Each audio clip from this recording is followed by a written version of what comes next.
Hello and welcome to my YouTube channel. In this video, I'll be doing a glass dip pen and watercolor landscape experiment because this is going to be my first time using a glass dip pen, and I wanted to kind of combine the two to see what can I create. So here I'm just laying in a yellow as a background base for the distant mountains. I'll be using this glass dip pen kit I got off of Amazon. It came with 12 vibrant colors. And because I don't really know what I'm doing and I'm just kind of going with it, I just decided to do like yellow and orange to create little dots in the distance just to get a feel of this pen. And then I also start adding a bit of red because overall it's gonna be red.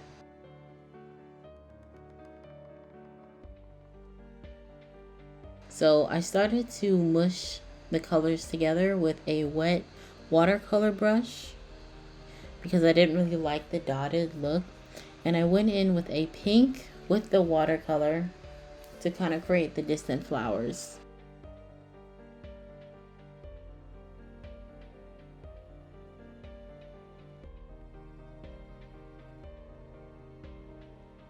So here I'm using a light green in watercolor for the grass and stems in the distance.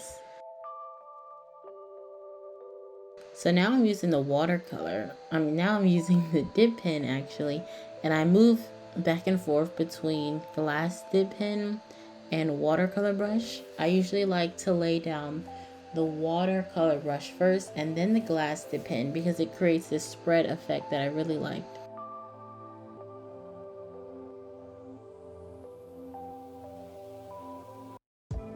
Now I'm beginning to lay in the foreground with a darkish green.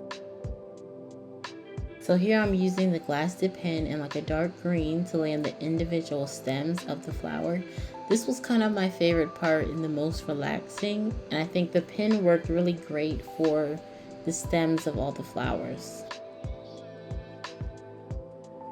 I go between using a grass green, olive green, and dark teal just to get the different colors, and I do sometimes switch in between a water brush.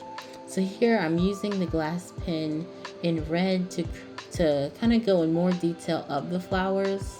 I'm still not sure what I'm going to do about that orange corner and how I'm going to make it look cohesive with the other painting. And I'm also starting to not like these black trees I added in, but later on I'm going to fix that, don't worry.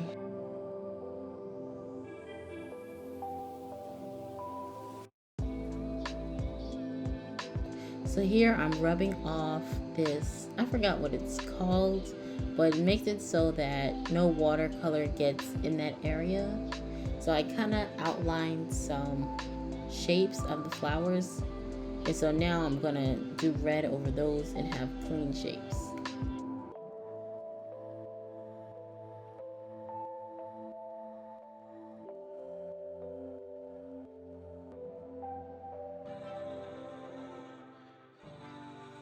In order to take away the white, I use a light pink to kind of set a base for the flowers.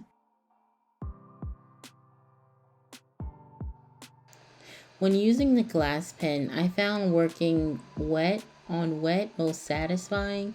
So I wet the paper and then glide the ink into the place where I wanted it to be. I found that more satisfying than using the ink to kind of fill in the space and then using water to kind of let it do the rest. Because these are not waterproof inks, so I use that to my advantage. Here I am using the ink dip pen first and then using the water to create almost like a gradient, which is a technique I could use in another piece, but for here it doesn't give the look I'm kind of looking for.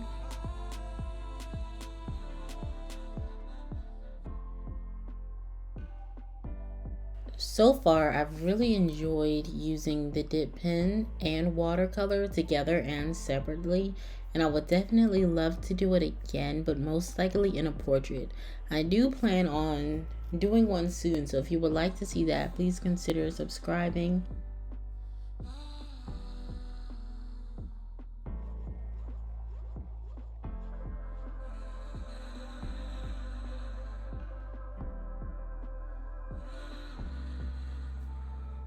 Here I'm going in with a darker green to re-solidify the stems.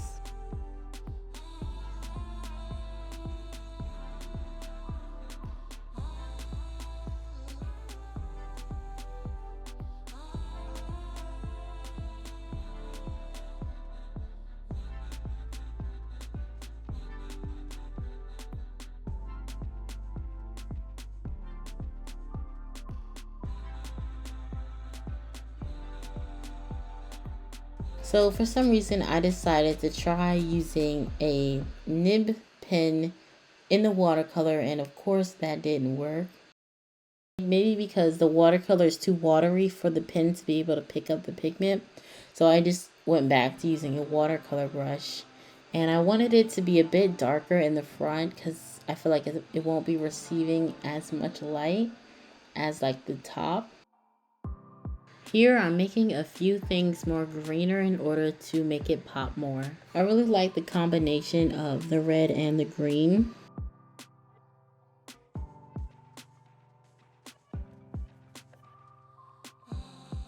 But the sky is really bothering me, but soon it will be fixed. So here I just want to like show you guys what it's looking so far, and my setup a little messy at the moment.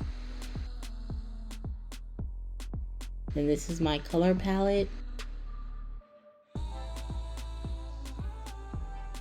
This here is supposed to be my reference on Pinterest, but clearly it does not look like what I've been doing. So I kind of just gave up on the reference and decided to just kind of do my own thing. I never really stick to the reference. Maybe it's more like an inspiration kind of thing. Do you ever stick with your references? So here, I don't know what I start doing at this moment, but I'm kind of just outlining it. I kind of like the outline look. I wasn't really sure what to do because I didn't want to go into too much detail with the flowers, which I probably should have done, but I honestly didn't know how, and I kind of made up these flowers, so I don't know if they actually exist to go in detail. But here I'm using the glass dip pen and a darker green to kind of solidify the stems once again. So here I'm thinking of just cutting off the top, but I kind of procrastinate by avoiding it and doing something else. And so this is kind of me procrastinating the sky, but I'm finally getting to it.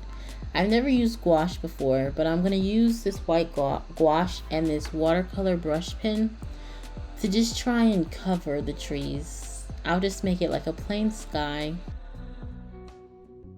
I wasn't sure what to expect when using the gouache. It was kind of watery, and for some reason I felt like the black watercolor underneath, even though it was dry, picked up in the gouache, and it kind of made it blue, because I did use blue in it to make this kind of dark color.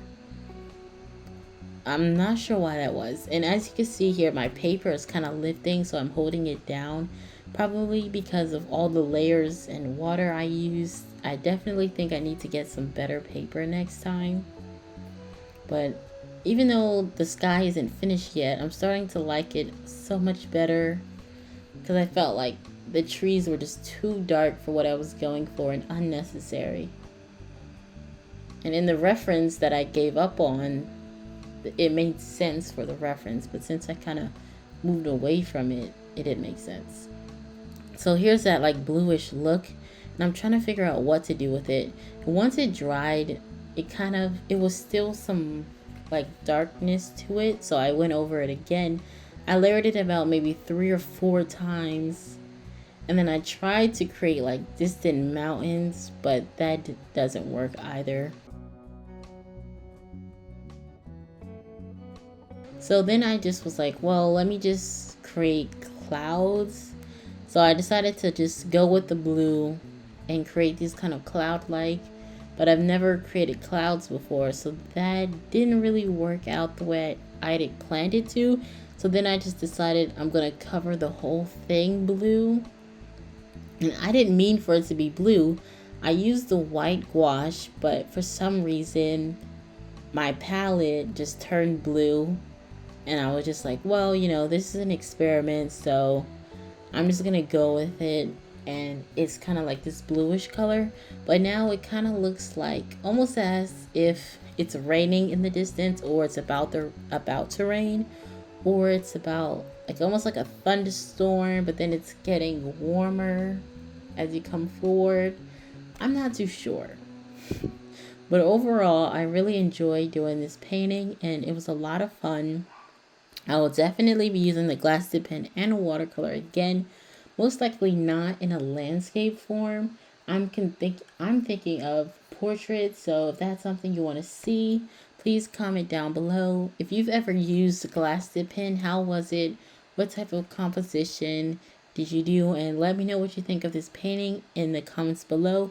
Thank you for watching. Enjoy your day.